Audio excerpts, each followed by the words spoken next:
కంటి లోపల బాగా ఇక్కడే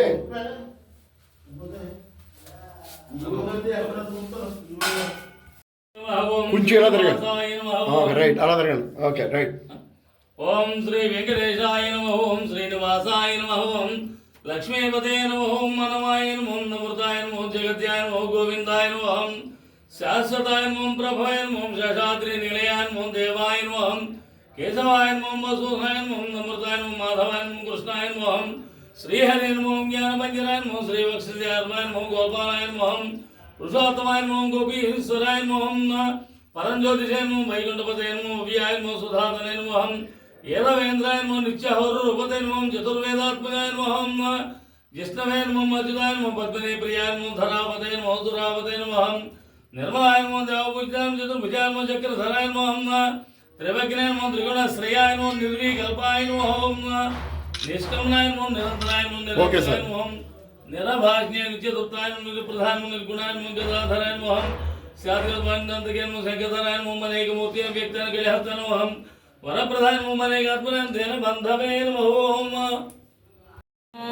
పద్మనాభం సురేశం విశ్వాకారం గగన సదృశం మేఘవర్ణం శుభాంగం. శ్రీభూసమేత శ్రీ శృంగారవల్లోత్సవం వారికి ముక్కోటి ఏకాదశి సందర్భంగా దేవాదాయ ధర్మాదాయ శాఖ వారు అనగా ఎండోమెంట్ వారు అలాగే మా ఈఓ గారు, ఆర్జేసీ గారు, డీసీ గారు కూడా పర్యవేక్షణలో భక్తులకు ఎటువంటి అసౌకర్యం కలగకుండా ఉదయం తెల్లవారుజాముని 4 గంటల నుంచి చక్కగా దర్శనం ఇవ్వడం జరుగుతున్నది. అలాగే శానిటైజరు, అలాగే మంచినీళ్ళు, మజ్జిగ, ఉచిత ప్రసాదము రాత్రి వరకు కూడా ఎటువంటి అసౌకర్యం కలగకుండా మా దేవాదాయ ధర్మాదాయ శాఖ వారు చక్కగా ఏర్పాటు చేసి ఉన్నారు.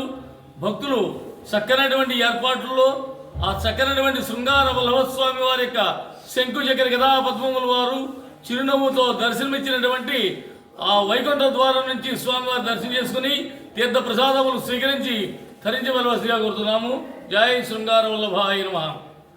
దేవస్థానం నందు వైకుంఠ ఏకాదశి సందర్భంగా ఉదయం 4 గంటల నుండి దర్శనం ఏర్పాటు చేయనున్నది. ఉచిత దర్శనము, ప్రత్యేక దర్శనం, విశిష్ట దర్శనం ఏర్పాటు చేయడం జరిగింది. సుమారు 10,000 మంది భక్తులు వస్తారని అంచనా వేయుచున్నాము. దేవాదాయ ధర్మాదాయ శాఖ ఉన్నతాధికారుల ఆదేశాల మేరకు అదనముగా సిబ్బందిని, అలాగే పోలీస్ శాఖ వారి నుండి బందోబస్తు నిమిత్తం సిబ్బందిని అడగడం జరిగింది. అదేవిధంగా ప్రైవేట్ సెక్యూరిటీని కూడా పెట్టడం జరిగింది.